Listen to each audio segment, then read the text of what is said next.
You are listening to the Enormocast. Sharp tools in your hands, spikes on your feet, screws wrapped on your waist. Ice climbing is metal. Black Diamond's ice collection has everything you need to send this winter, including the newly released Black Diamond Hydra, the most versatile ice tool ever made. This winter, point to Hydra at whatever mountain objective you have and hold on. Because with its integrated component exchange system, the Hydra becomes a customizable winter weapon for any and all cold nightmares you can imagine. Swap out weights, picks, and accessories on the head of this monster, and you'll be ready for whatever stands in your way. From pure water ice, mixed climbing, dry tooling, all the way to the peaks of the Himalaya. The Hydra is a many-headed beast that can send it all. So this winter, you can run away scared or you can meet the beast at blackdiamond.com or your local mountain shop. One tool to rule them all. The Hydra from Black Diamond. There was once a time, eons ago, when a person bought a product once and used it for the rest of their lives. In fact, once they died, in accordance with local rites, their entrails and organs were removed, stored, and they were wrapped and entombed under 6 million tons of cut limestone with those indestructible possessions so they could be useful in the afterlife. Well, the folks at Yeti want you to think of their products the same way. You know, minus the pulling your organs through your nasal cavity and the death and all that. We live in a time with too much cheap throwaway crap, pardon my French. On the contrary, gear from Yeti, like the Tundra Cooler or the Yonder water bottle, or Yeti's plethora of stainless drinkware is built to combat that deplorable trend. But a Yeti product like the Tundra Cooler doesn't just last, it works, and keeps your precious and savory vittles fresh, and of course them cold gold drinks ready for celebration. So do yourself and your future ghost a favor and check out all Yeti's bomber products at yeti.com or your local outdoor goods retailer. Because just in case you end up down under, you're going to want a cold drink in hell. Hello and welcome to the Enormocast. This is your host, Chris Kalous. It is November 8th, 2024, about 10:30 a.m. here in Colorado. And this is episode 296 of the Enormocast, a conversation with Canadian alpinist Barry Blanchard. This was recorded live at the Banff Mountain Film Festival, and I want to thank the folks at the Banff Centre for inviting me up there, getting Barry on the stage with me, giving me a free hotel room, all those things. It was a lovely trip to be back in my old stomping grounds in the Bow Valley from 20 years ago. And a lovely little vacation with my wife, Stephanie, and a chance to meet and talk to Barry Blanchard. Like, it all came together. I also want to thank Rab for hosting that stage and everyone else that contributed to my wife and I having a great time in Banff. And remember, Banff Mountain Film tours the country, probably coming to a town near you. You can check all that out at banffcentre.ca, and that's center like the Canadians spell it. banffcentre.ca for info on the Banff Film Tour. All right, so this one was recorded live in front of an audience, which makes it a little different than the normal discussions here on the podcast. It's a different vibe, a little more of a question-answer kind of situation, but I think it turned out great, and Barry has agreed to come back on the show at some point soon and fill in some of the gaps in the details. We only had an hour for the show, and Barry's life does not fit into an hour. This one is filled with joy, tears, laughter, all the things packed into an hour. I hope you dig it. A conversation in front of a lovely audience with one of the toughest and sweetest alpinists out there, Barry Blanchard. If there's one name associated with sending and mind-bending, it's Chris Kalous. Cut. I don't think anyone's going to buy that, dude. Well, it's been a hard week. I just thought I'd bump you a little, bro. Thanks, buddy. but let's stick to the script, okay? All right, roll it again. But remember, I love you, dude. I love you too. If there's one name associated with sending and mind-bending, it's Adam Ondra. And now, Sportiva has released the latest in its grand parade of legendary climbing shoes, the Ondra Comp. Developed step by meticulous step by the man himself, Adam Ondra. Second skin fit. Skin to skin. Rubber everywhere for all types of hooks, heels, and viral reels. Unparalleled smearing and grip performance for those giant volumes, but with outstanding support even on the smallest holds indoors and out. Grip it and rip it. How does the Ondra Comp do it? Well, if you have to ask, you'll never know. But it is a valid question, don't get me wrong. The best idea is to slip into a pair yourself, leap at the wall like a parkour kitten, and feel those Ondra vibes. Check out Sportiva.com or your favorite gym pro shop for the Ondra Comp and the endless innovation from your friends at Sportiva. Why am I whispering? Okay, well, I don't think there's an intro, so we'll just intro ourselves. My name's Chris Kalous. I run a podcast called the Enormocast, and am partnered in another one called The Run Out, both climbing podcasts. We don't mess with anything else but climbing, to our financial detriment. But I'm really honored to be here. Banff Film Festival is obviously, the preeminent festival, I think, in the world for this sort of stuff, and was quite honored when they got in touch with me. We did a Zoom call, and they kind of were convincing me I should come.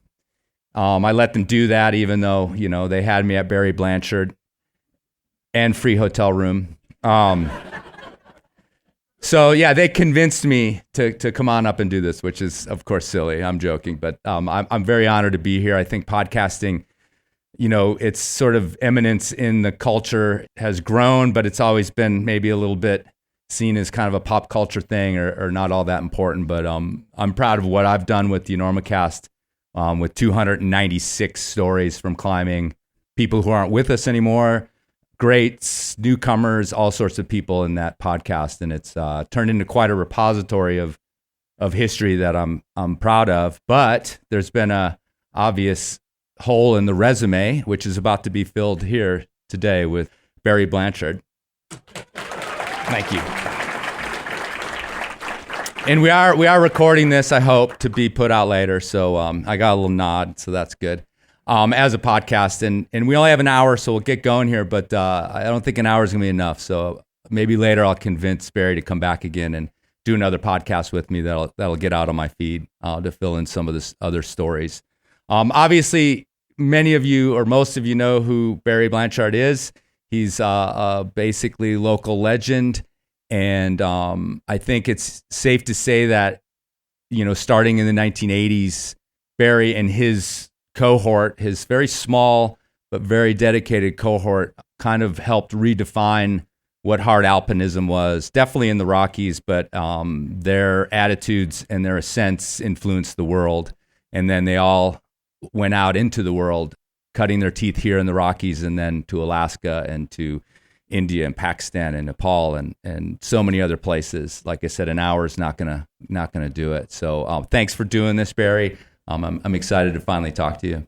My pleasure, man. Yeah. And the Enormocast, this is enormous. And we were joking earlier talking about this that, I told Chris, someday it's coming. Someone's going to do a PhD on the Enormocast. And there's already been people studying it for, master's level stuff. But someone's going to come up with a PhD for the Enormocast. So yeah, that'd be history. Cool. Yeah. Well, awesome. Thanks for that honor. I'm glad to know that you've listened and enjoyed what I've done. And I totally appreciate it. I want to hit like a very basic origin story. Some of these are going to be sort of greatest hits. You guys might know some of these stories if you followed Barry's career or read his book, The Calling. But I can't have him in front of me and not hear these stories, because that's why I started the podcast, was the privilege to sit in front of some of the people I admire and hear them tell the stories. So what about this story of the bus ride? When I read it in The Calling, the bus ride with the White Spider book, I almost felt like, wow, this seems too good to be true. Like sort of a John Long vibe. But certainly I'm not questioning your veracity. Tell us all about this. You know what I mean? Like, you're like, oh, that fits pretty good in the whole thing. But tell just quickly, like, this happened to you, and it's this crazy coincidence that may have like changed your life forever, or I think you clearly think it did. So tell that quick story about hopping onto the bus. Yeah. Well, my life started actually probably in Medicine Hat, Alberta, where my mother was going off to join the military and met my father, and I happened. And 11 years later, there I am visiting my father's mother in Medicine Hat, Alberta. And my mother put me on the bus in Calgary, Alberta, and it's a Greyhound bus, and they don't exist anymore. And I'd get out at the station in Medicine Hat, and my grandmother would meet me, and I'd spend time with my grandmother, which was phenomenal because, it's a different landscape than Calgary. It's quite a bit different landscape. So really cool. And then she would take me and put me back on the bus to get back to Calgary. And this bus ride, I remember, and it's written about in the book, where my grandmother said to the bus driver, "Can you take care of them?" And the Greyhound bus drivers had, the same kind of caps that pilots still wear with a thin tie and short white shirt. And he said, "Put the little guy right next to me here." And I got sat next to a gal who was in her 20s and reminded me of Tuesday Weld, who was barefoot, sitting cross-legged on one of the big shows in the United States at that time. And this gal was sitting like that, and she was reading something. And, she just looked over at me and said, "Oh, do you want to see some pictures?" And she showed me these pictures of these guys on the north face of the Eiger. And, and then she read me passages from the book. And it just resonated with something in my bloodstream. For one thing, there just wasn't a lot of heroic male role models in my life, kind of none. And then there was this expression of heroism between these males trying so hard to attempt this face. One of the things she read me that sticks with me is one of them, sacrificing his night sitting on a ledge with, knickers and stuff on. And as my friend Kevin says, they were up there with sticks and nails, man, sticks and nails. And, sacrificing his comfort to support the back of his buddy so that his buddy could get some sleep. And that was just so heroic to me. And by the time I got back to Calgary and could once again see the Rockies on the horizon, it was one of the first callings to the mountains for me. I mean, one of the things I've done with these interviews over the years is try to find these moments, because you don't notice them at the time. Obviously, it becomes this thing that you go back to, but these simple forks in the path that lead us to a place. And, at your lowest times, maybe wow, I wish I had never seen that book, I don't know. Or when you were flat broke or whatever, like maybe I could have done something else. But overall, I think you're happy with how it turned out. Your path to climbing then kind of met some of the normal bumps with clubs and with learning to climb from mentors, with going out and almost dying as a kid with your friends because you didn't know what you were doing. But you arrived at this place pretty quickly, in your late teens, early 20s, where all of a sudden the Rockies, these big routes in the Rockies were open to you in a sense. Like you could start getting up in there. In this era, and it's covered in The Calling, it's a very short period. When you read the book, you think you're reading like 20 years of history, but it's like 6, because of how prolific you guys were. A quote, from there, you said, "When we were invincible," and you said, "Nothing could touch me." There's a lot more to that part of the quote, but can you describe that, just that feeling of those times of that endless stoke and, one thing after another, the way you could just turn around and go back into the mountains after these harrowing ascents, and this group of people? It's kind of a broad question, but I'm trying to capture like just that initial feeling of what it felt like to be arriving on these adventures one after another. Yeah, looking back on some of those adventures now and putting my lifespan into the terms of a Canadian football, four downs or four quarters, because American is different. But, in a Canadian lifespan, I'm supposed to live to 82. That's the normal for a Canadian male. And women live longer, and there's a reason for that. But anyways, the first quarter was the first part of life for me. So, to the age of 21. Then the second quarter was, 21 through to my early 40s. And, the stuff that we did back then, I look back now that I'm in my fourth quarter because I'm 65. So, it's like, God, I can't believe that we did it. A route I repeated just earlier this summer, thinking, I can't believe I soloed that. Like, what was I thinking? Yeah, but at the time, there's another quote in the movie about, and we used to use this, like, thank God we didn't die. Now we can try something harder.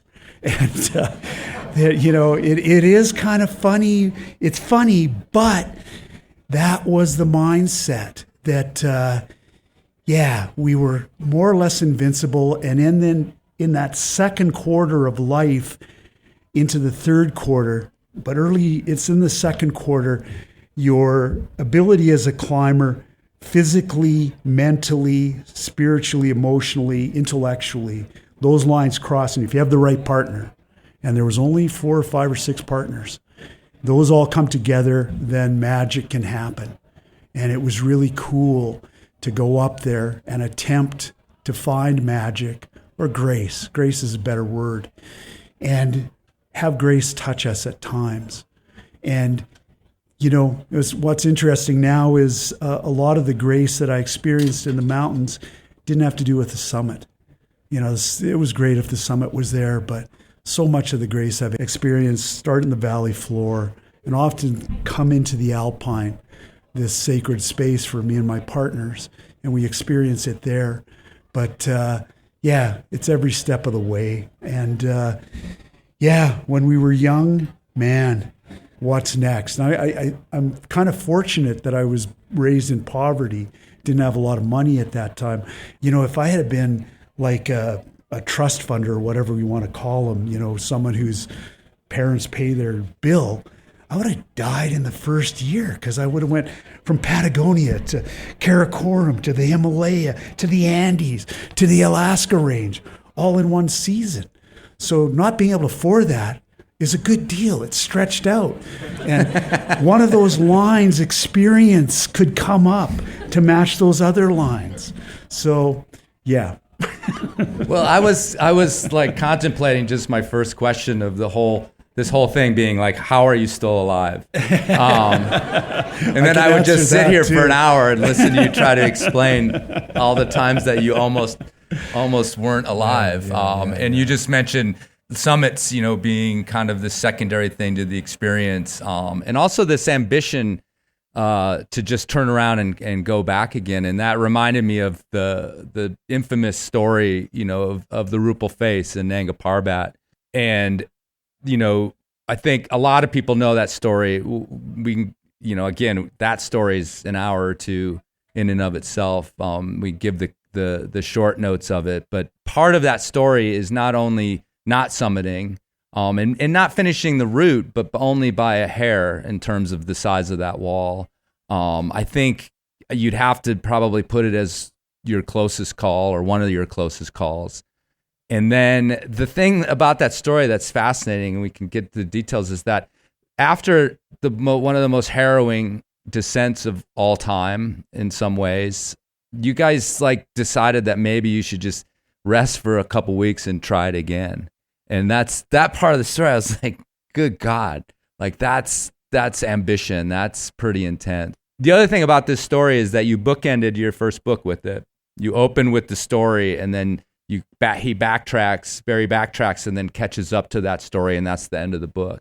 So tell us a little bit about Nanga Parbat, because I think or the Rupal face in particular, but I think it's became part of your climbing for the rest of your career and to this day. Yeah. And one of the biggest parts of that was Kevin Doyle, Ward Robinson, and Mark Twight.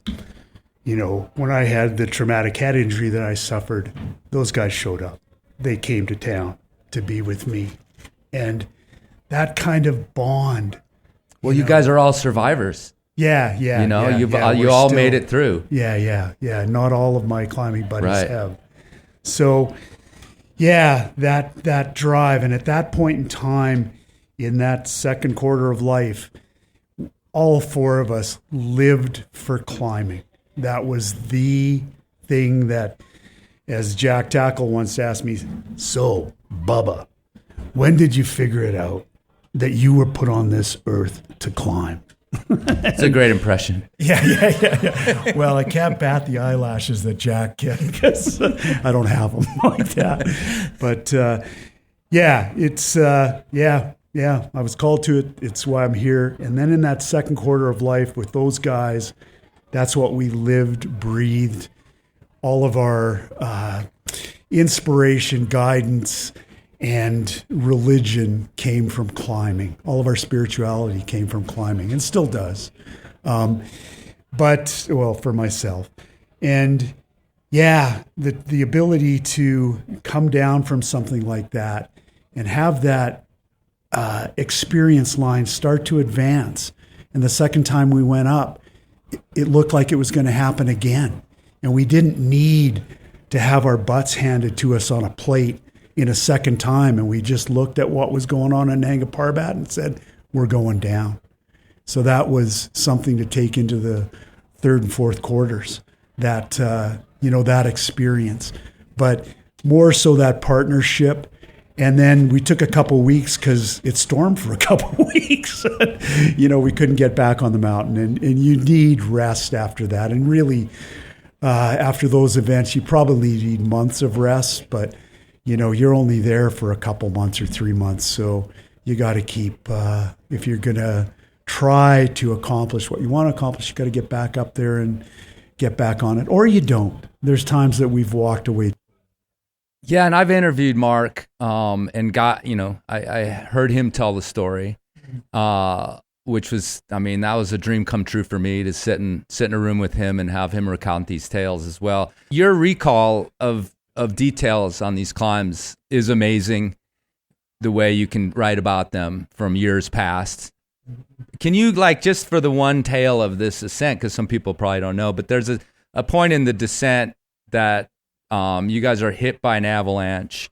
Ward Robinson is not completely incapacitated, but you guys are helping him down. And then there's a point at which, and this will make anybody's palm sweat, you just accidentally throw the ropes off. And so you're in the middle of a whatever. I got to use meters, I guess, because I'm in Canada, but a bunch of meters. I don't know how that works. You can switch it to yards if you want. Okay. They're very, very close. Okay. Then I got to do more math. Anyway, they're way up a big face, and accidentally through miscommunication disappear the ropes, but don't find out until the next morning. Can you just zero in on a little bit about that moment of dipping into a survival mode that heavy? Yeah. It gets my nervous system back to that moment when, we're packing up and the storm has settled down, but it's laid a whole bunch of snow onto this massive face. And, the avalanche hazard is, I'm an avalanche expert, but I don't even think about what the avalanche hazard was at that point. And, we're packing up and I casually say to Kevin, hey, have you seen the red rope? And no, I haven't seen the red rope. What about the yellow rope? Haven't seen the yellow rope either. Holy shit. And, you start ripping your pack apart, where are the ropes? Where are the ropes? And then you're looking back in the snow cave and what was the tent? One tent, because Mark had dropped the tent, the second one. But anyways, so snow cave and tent. And where are the ropes? Where are the ropes? And then the closest I've ever had to having a nervous breakdown was racing out onto the slope once we realized Kevin and I had miscommunicated, in a blizzard the night before at 1 a.m. or something. I'm letting go of the ropes. And then Kevin feels this big tug and thinks, Blanche really wants those ropes. He's 330 feet below me with ropes tied together. We've lowered Ward's pack because, anyways, the ropes disappear. They go off. They've never been found. And, I go rushing out onto this, slab, and they have to be here. They have to be here. Oh my God, they have to be here. And Mark's there. Blanche, come back. Like, you're going to start an avalanche. No, they got to be here. And I'm digging around for the ropes, and then, it's high altitude. So finally, I'm like, and I'm totally exhausted because I don't have enough oxygen. I've been working really hard. I get back to where the platform is. And Kevin picks me up like I would do with my daughters at the swimming pool when they're learning to swim, and they're only 5 years old.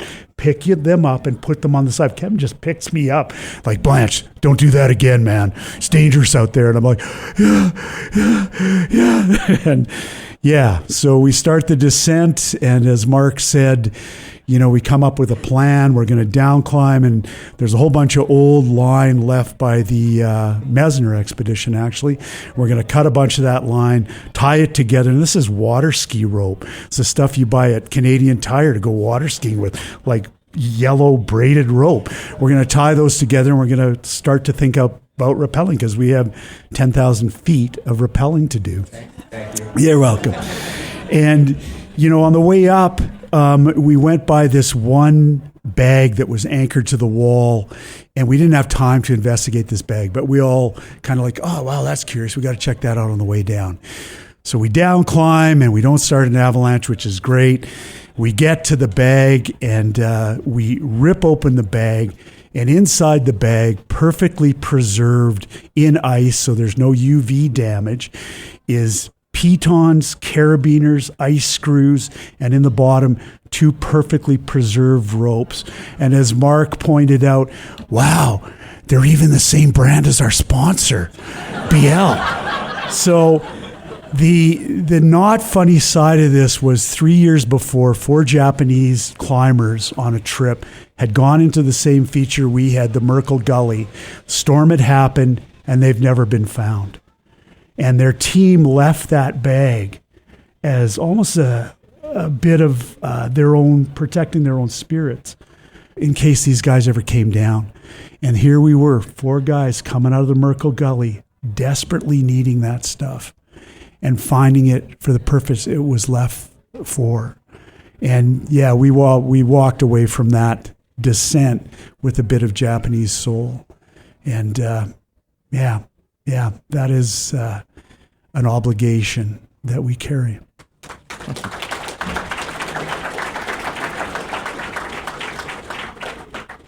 So in your analogy, this is still the second quarter, right? Yeah. Okay. And looking at that time, and this is something again observed by writers and alpinists themselves, filmmakers, now podcasters, I guess. See, I put myself in that group. Is that the underlying kind of ambition, and you've observed too that there is a darkness. And, my kind of investigation has always made me wonder if you could climb like that without that.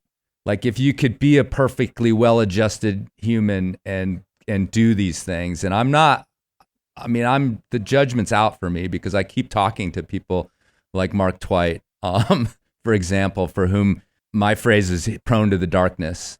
And some of your quotes as well, a dark lake of sadness. You talked about that being underneath human life.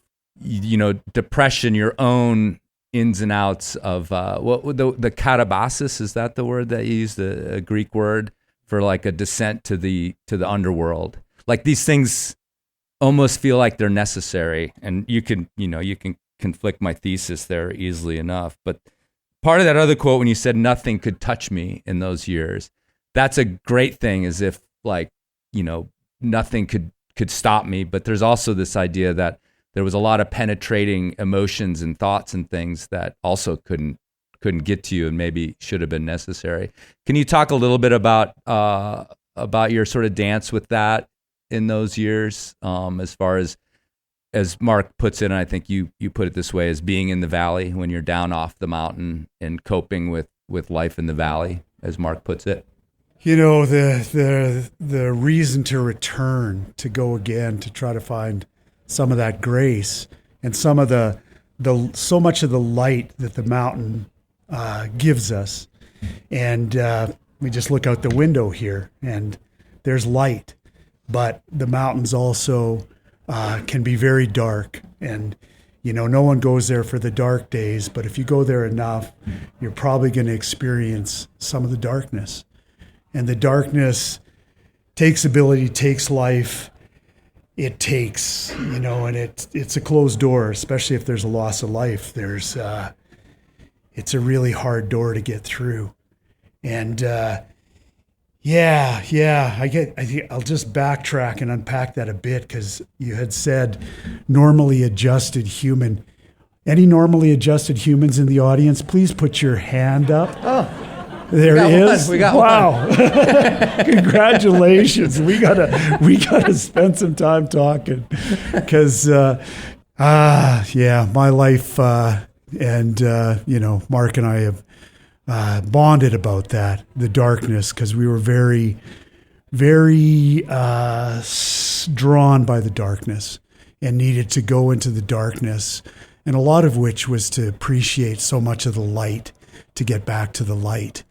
And yeah, the Calabasas, you know, the strongest descent into Calabasas that I know was our friend Kevin. Like, he went and wrestled with it, you know, went right to the bottom of the pit. Kevin Doyle. Yeah, he fought with it, and far deeper, with more spirit and fight than, you know, Mark or I or Ward did. And you get back up. You know, you can't stay down there. You know, at a certain point, whatever the next life is, you know, we'll be there, maybe there. But you come back up, and from the book, it's solely human hands that bring you back to the surface. And it's one of the great things about being human is, you know, what we've been doing this weekend, and is to look around and look into each other's eyes and talk and hear and help as much as we can. And yeah, it's just been, you know, just the couple weekends or a couple days I've been here listening to some of the similar chats, you know, they go heart to heart. And I just think yesterday when Jim Danini was talking about the loss of his son, I'll start to cry about that, is because, you know, Jim had to stop and collect himself, and so did everybody else. There wasn't no one spoke. And, you know, I gotta regulate myself as I do now, go to my breathing and think about my heart as I did yesterday. And that's something humans can do with each other. So good on us. We'll switch gears a little bit to take things back up a little bit. Although I have some more. Don't worry. Good. You know, I consider myself the Oprah of climbing podcasts. So, you know, which takes me right to Oprah interviewing Cormac McCarthy. Oh, right. And so, anyways, you'll have to watch that on me. If you haven't seen it, watch it on YouTube. Yeah, he had her number. I don't have the billions though, so anyway. But let's talk about your heritage, your ancestral heritage, indigenous roots, and your family. You gave us a hint of your upbringing when we talked about the bus ride. And I think, like, again, this fourth quarter, this halcyon days of your 20s, you know, I talk about how I had no political or cares about, you know, some of the things that are kind of rocking climbing these days with inclusion and all these movements that are trying to make the community better. Like, none of that stuff occurred to me in my 20s. I was so disconnected. And I feel like maybe that's the case too with my friends, some of my friends who do have, you know, any type of family heritage that's, you know, sort of broad and has, you know, a spiritual depth to it, including indigenous people. Some people come back to that a little bit later. How did that through line of those roots, the roots to your family, kind of roll through your climbing career in those first years. You know, it quotes like, "I'm my mother's son," and it feels like in this part of your life, the fourth quarter, that's become very important to you, the rituals and the things that connect you to that past. So can you talk about whether or not that was on your mind as this go-getter climber in your 20s? Did it start to have more meaning later, or was it always there? Your connection to it, that is. Yeah, and my and maybe just explain your tribal roots. My family is Métis, and I have my sideways infinity sign on a blue background, which is the Métis Nation sign, because the Métis Nation will last forever, and that's what that sign means, or that flag. And yeah, you know, so much of Métis history. And my father was not Métis, but my mother is, and I'm really my mother's son, although, yeah, you know, I'm my father's son too. But, you know, our family history recently has largely been about women holding the family together. Métis families, largely, specifically since the Riel Rebellion, when the Métis were very, very pushed aside and trod on by Canada. And, you know, my grandfather was raised on a road allowance, land that nobody else wanted in Saskatchewan, where, you know, the Métis built houses and raised families. And like a lot of other Indigenous nations in Canada, a lot of Canada tried to get rid of us or have us assimilate into Canada. And so much of the pride now is that didn't work. We're here, and we're proud, and we're strong. And yeah, this early part of my life, you know, I had prejudice, and like a lot of guys or Métis my age did, more so in Saskatchewan than Alberta, but also in Alberta. And I tried to be like the blue-eyed guys that I went to school with. And a lot of, you know, become my friends and climbing partners. But I was dark-skinned, dark-eyed, and different. And for a certain amount of my life, the first quarter, I tried to fit in. But then in the second quarter, it's like, okay, I don't fit in. I'm Métis. I'm different. And it's been a long time since I've cut my hair. And I just never cut my hair. Saves a lot of money, for one thing. But, you know, one of my cousins says a native man without his hair is not a native man. So I carry that. And yeah, since, you know, going to my mom and telling her that I'm proud to be her daughter, or her son. And yeah. I'm also proud of my sisters too. And, you know, having a great bonding with my mother, and having some of the darkness then to, like, you know, some of the stuff Kevin really wrestled, like, of course, are pretty classic. Why are we here? Where did I come from? Where am I going? What is existence, basically? And having my mother, you know, grab me in her arms and say, son, we've always treated everyone as a human being. And that's just such an important statement to me that I carry. And now, you know, I try to learn more, spending time with Siksika people and Tsuut'ina people and Stoney Nakoda people, and just getting to the point where I can look out and these are all of my relations. And everything out there is alive. Nothing is dead. It all has spirit, and it all has a life. So when I climb on Enormocast, you know, which I've done for over 500 days and really quite recently, it is an ancestor, and it is a teacher, and it is a guide to life, as is the other ancestors up there.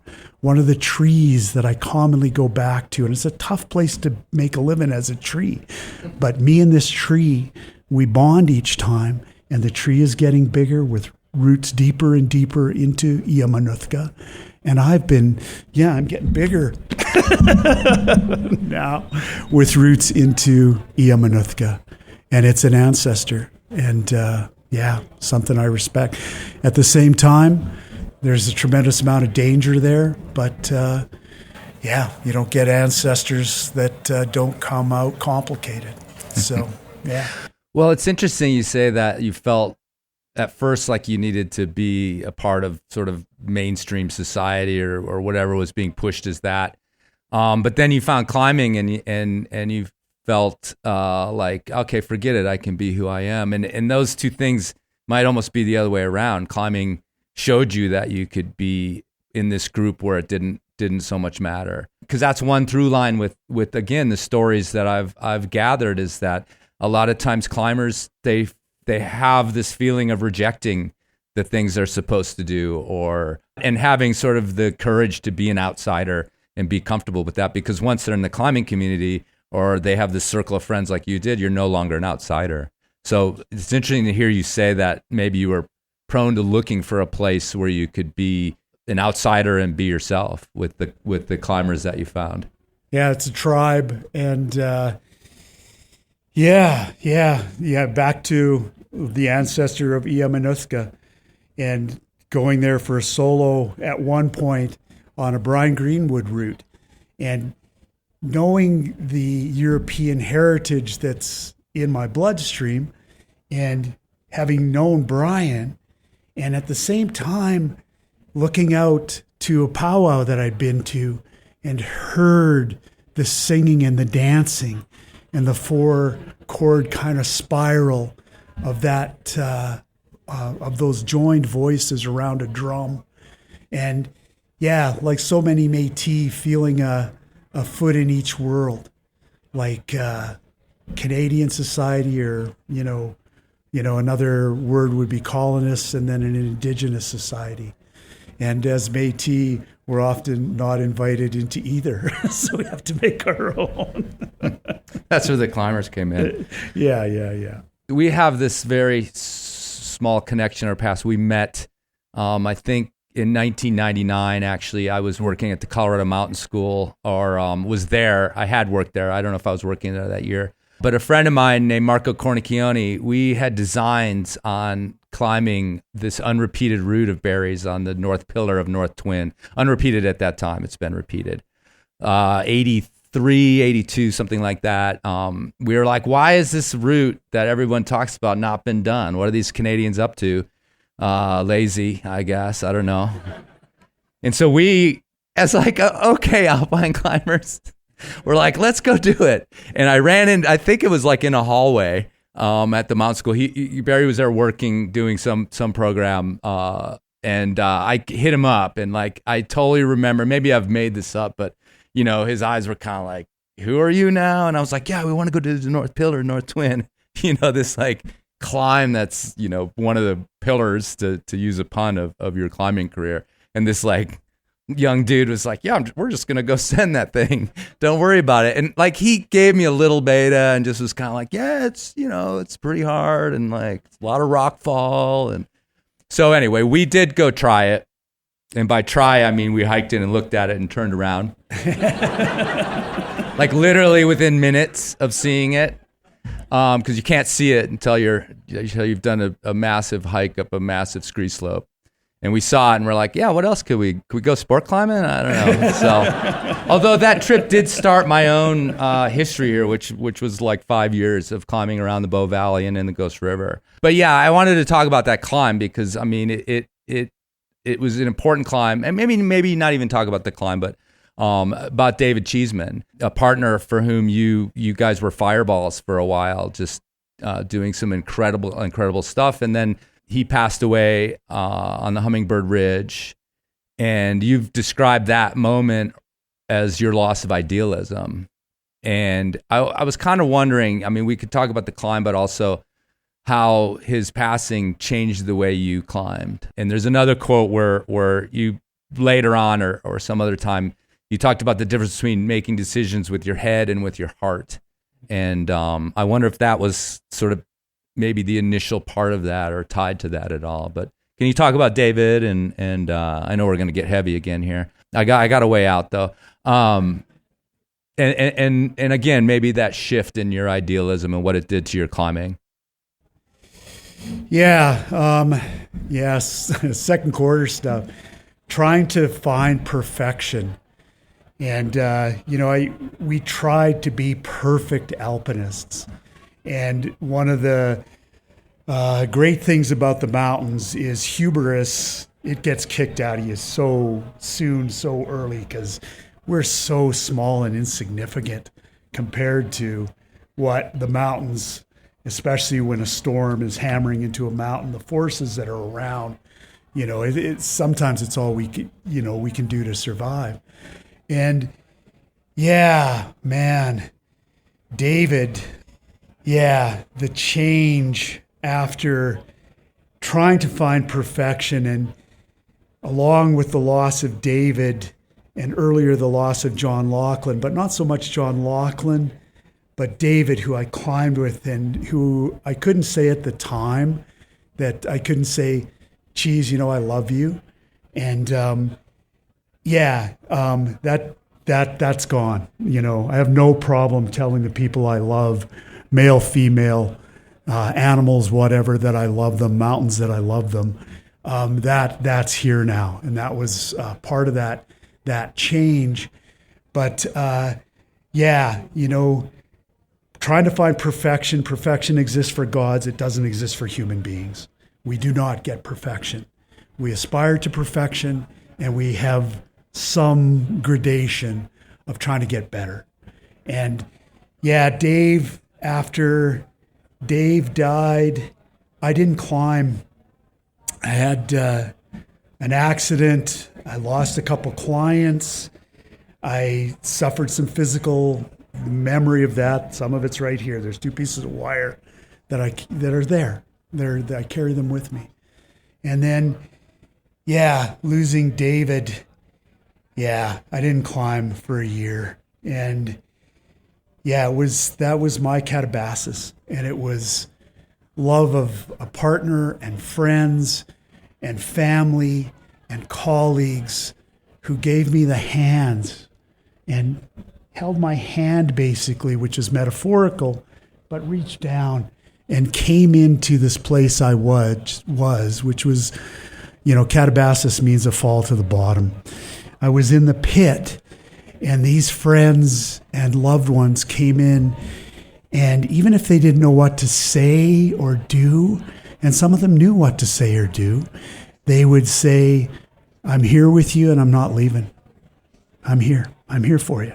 And if that just means sitting beside me or holding my hand or leaning against me, whatever, it doesn't need words. It's heart-to-heart stuff. And brings you up, and, through that, some of my own mistakes, I was never going to get ideal. I was never going to get perfect. I was never going to have idealism. Idealism kind of left me, and as did perfection. And the mathematical equation I tried to apply to mountains to become a perfect alpinist, to be this good at this, this good at this, this good at this, this good at this, and have a spreadsheet when I looked at a mountain.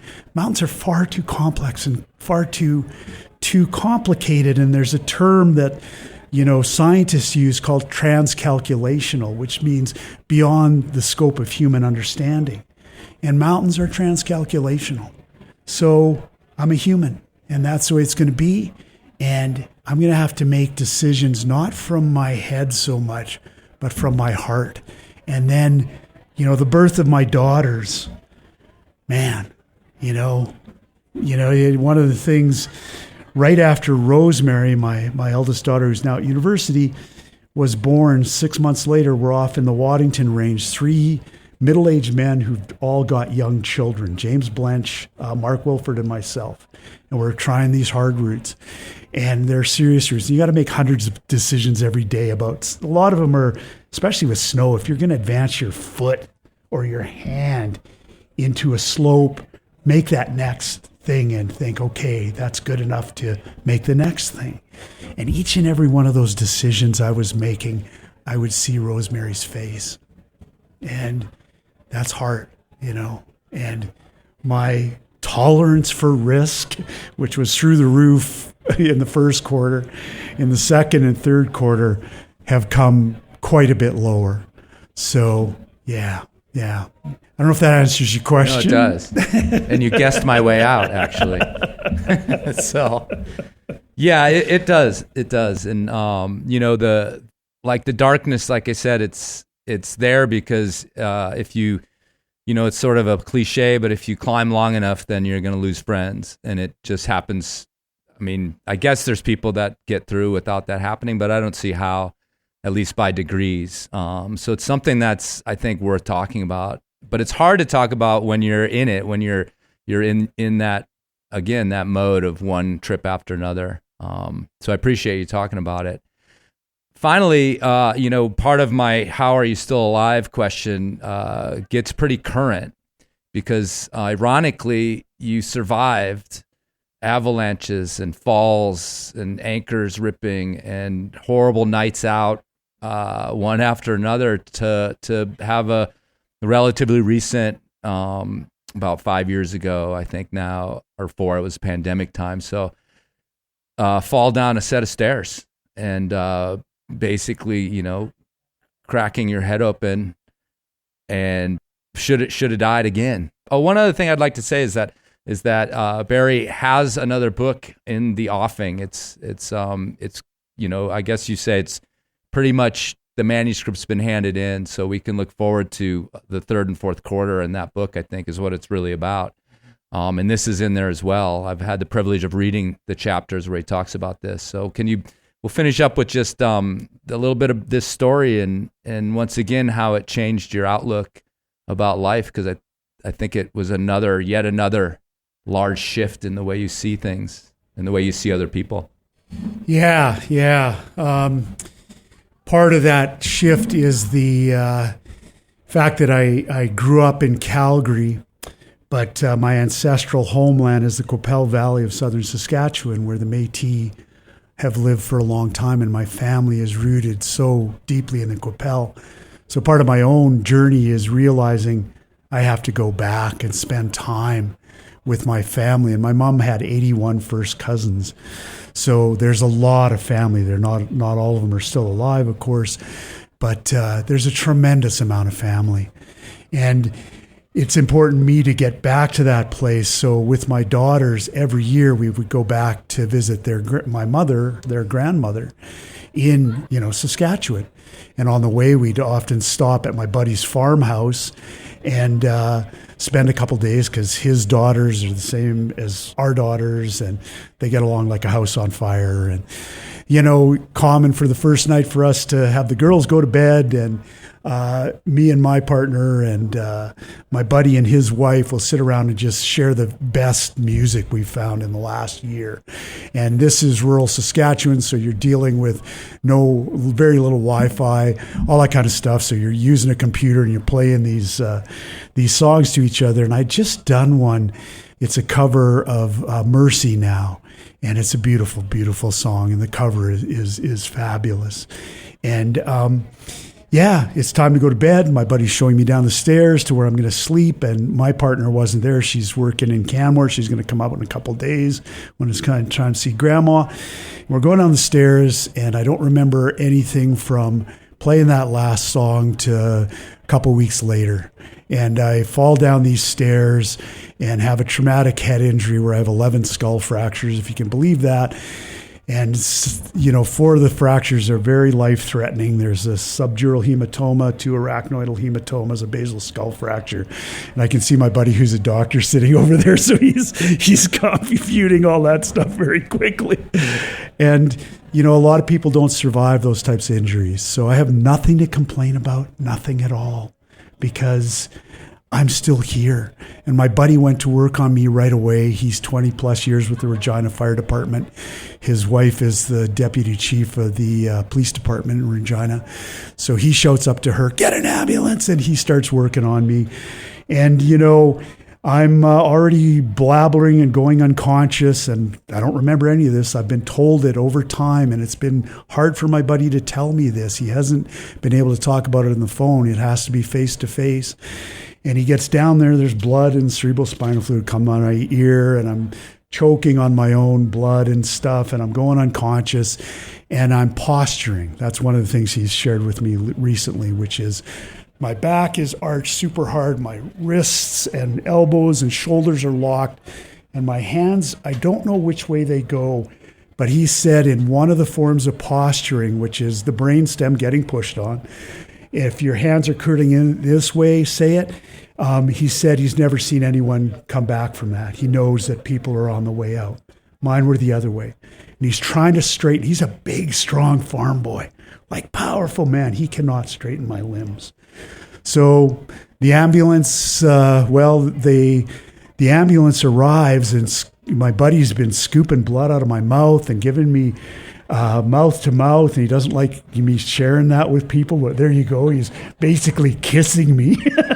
He doesn't have suction, so he's scooping blood out of my mouth. Paramedic shows up, looks at me, starts to work. He says, let's phone for the helicopter. Helicopter's out. So the paramedic says, okay, put him in the ambulance. We're going to Regina. And my buddy hops in the back and bag valve masks me all the way to Regina. And then I get in the hospital. I'm immediately in the care of a neurosurgeon. And oxygen is so important to the body. And with those injuries, 2% of the body mass, the brain, needs 20% of the oxygen. So any oxygen that you're getting in that point is help. And, people ask me, how is your recovery? And I'm not recovered. I have a new normal. Danini and I were talking about this yesterday. The new normal is great. I can do the things that I really love to do, as Jim can. And, miracles of modern medicine. And, what was the question? Well, that was great. Don't worry about it. No, I think you talked about your daughters, right? This transition in life, changing the way you were climbing. You were seeing them, and I feel like it may be sort of cliche, but it was a cling to life for them moment for you. Yeah. It seems like. And having dreams and memories of all the other near misses made you appreciate being alive for this chapter. Yeah. And this chapter, the fourth chapter, is so much about enjoying the mountains, yes, but so much about my daughters and helping them.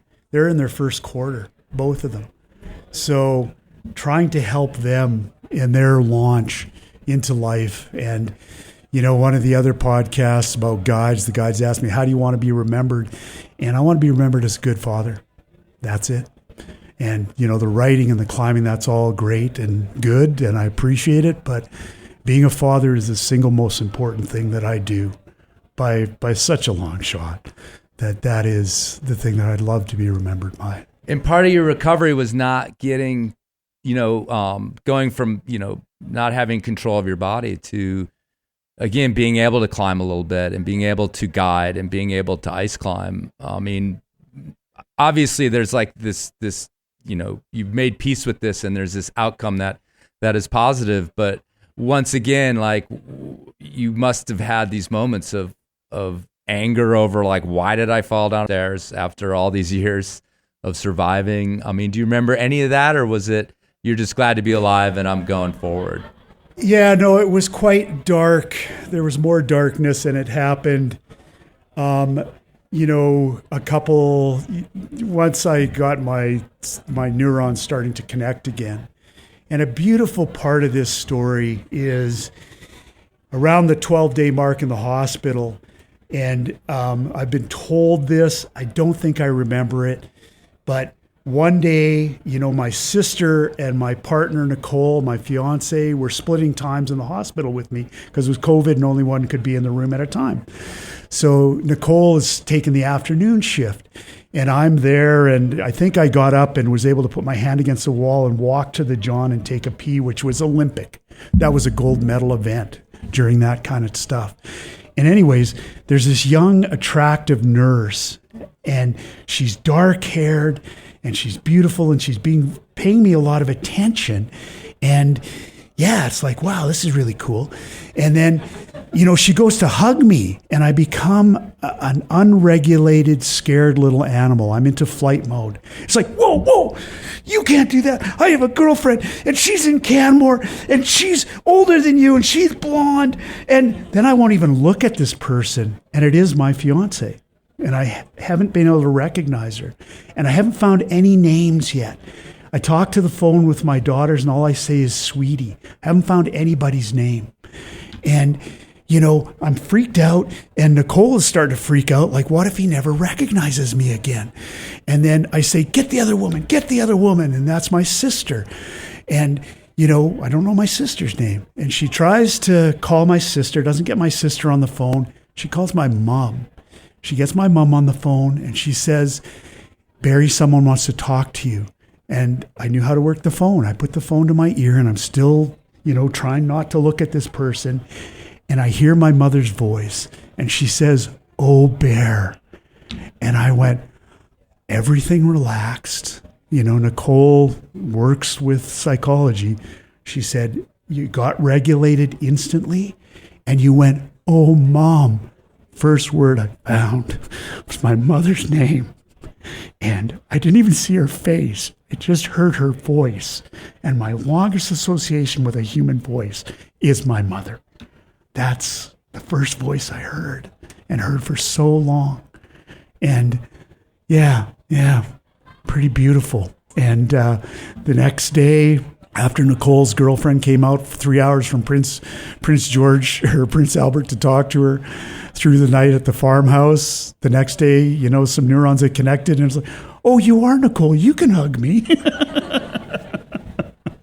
So, yeah. Did I answer the question or did I sidestep the question? Go somewhere else. Okay, unfortunately, we've reached time, but I'm going to ask one more to finish up here. You said in the book, maybe in the film, maybe both, back in the day, climbing was the reason for living. And I think that you've obviously changed that attitude. You have other reasons for living now. But a lot of young climbers, youngish climbers or whatever, that's the attitude that we adopt. A lot of times we found this thing, it's this fireball that we want to be a part of and we give up, at least for a time, lots of things in our lives, not talking about privilege or anything else, but you oftentimes give up possibilities of partnerships, romantic partnerships, possibilities of career, all these sorts of things, and even connections to your family. Just because you've changed your attitude, what is your sort of advice to those people? Is it still worth it to just spend that time living for climbing and get to the rest later, or is there a caution in your story of those years of just living for climbing? I would say just live for climbing. I'd encourage young climbers to read Joseph Campbell's book, Hero with 1,000 Faces, and see the mythological pattern of, in one way, leaving the tribe, going into the wilderness, away from the tribe, having battles and discovering what is in the wilderness, and then bringing that back to the tribe. I would add the caveat that the wilderness is really dangerous. So take your time. And, my first season in Chamonix in 1980, when Kevin and I kind of committed to being alpinists, the older British alpinists there had a great line for us. It was, tread lightly, lads, tread lightly. And yeah, you need to take baby steps, because there's no one out there to put a gate in front of you that said, oh, no, you can't do that. Finance did some of that for me. No, you can't come down from Alaska and immediately get on a jet to go to, Antarctica or Patagonia or Karakoram or whatever. You're going to have to work for a year to try to figure that out. But, there's no boundaries to that. So, go in with humility and realize that we're such small small things. Every so often you'll hear someone say, they probably, Cheeseman and I would do that. Oh, that person made a mistake, right? Yeah. The mistake is forgetting that you're playing with fire. You found a fireball, but you're playing with fire. And the mountain may become dark and express itself darkly. So take your time. And, the 9 lives or whatever, as you get better, that person is hard to kill. None of us are hard to kill. We're big bags of water. It doesn't take much to kill us. And but you get to be a thicker jar of water, a little harder, and then there's luck, man. Couple of times, several times, I've been just lucky. I was literally standing 6 inches to the left, and if I stood 6 inches to the right, I wouldn't be here. And that's just dumb luck. Well, maybe we're trying to shelter under a wall or something, but luck too. Yeah. Take your time. Awesome. Well, we're out of time, and again, it was a great interview. But as far as the climbing is concerned, it's like a drone view of all the things that Barry's accomplished with his climbing. Although I think we got to the more important stuff here today, and I really appreciate your candidness in front of your hometown crowd and in front of me, a virtual stranger to some extent. So I appreciate it, Barry, and I'd love for everybody to give you a round of applause.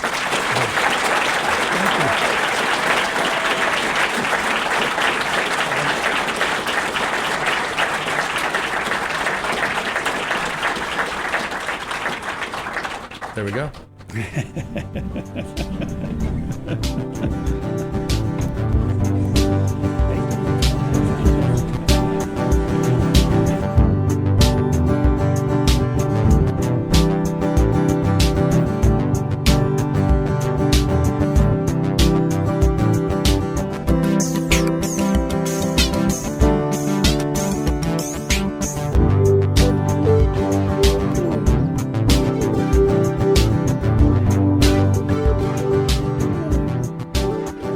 All right, folks, thanks for listening. Thanks to the Banff Centre and the Banff Mountain Film Festival for hosting that.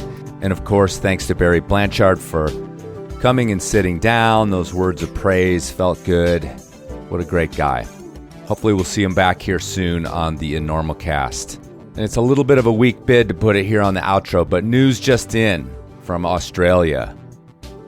Big closures at Mount Arapiles. Mount Arapiles played a very important and formative part of my climbing. I think we've talked about it here on the show before, but it was my first international trip was to go climb in Australia, and it helped form who I was as a traveling climber for the next few years of my life, decade and a half, maybe more.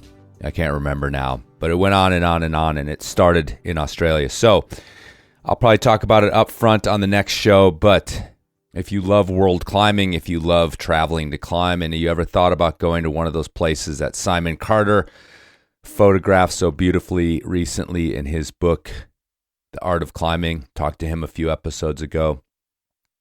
It's such a special place, Mount Arapiles. There's been these blanket closures, very little or no consultation with climbers, out of the blue, done in secrecy, a terrible harbinger for closures everywhere. So if you want to have your voice heard from even across the ocean, or you Australian and Victoria climbers that are listening, go to savegrampiansclimbing.org, and the information on the bans are there, and what, if anything, you can do to help out, to make your voice heard from all the way here in North America or wherever you are in the world. Arapiles is a special place. It's a world climbing center.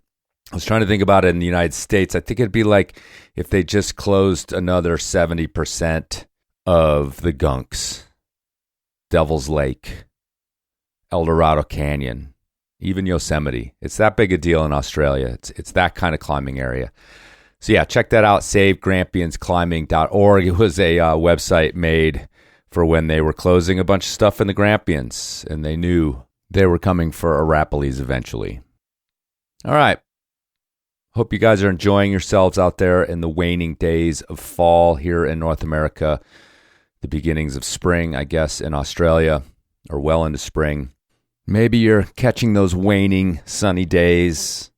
Maybe you're itching for ice climbing. Whatever it is, get out there, be safe, look out for each other, and of course, check your knots.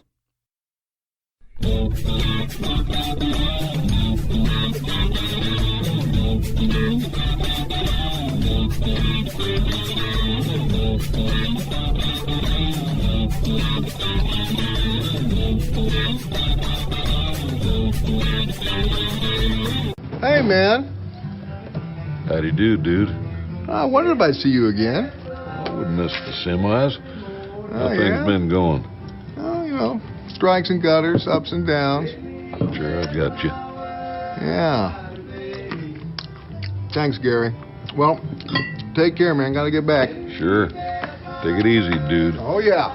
I know that you will. Yeah, well, the dude abides.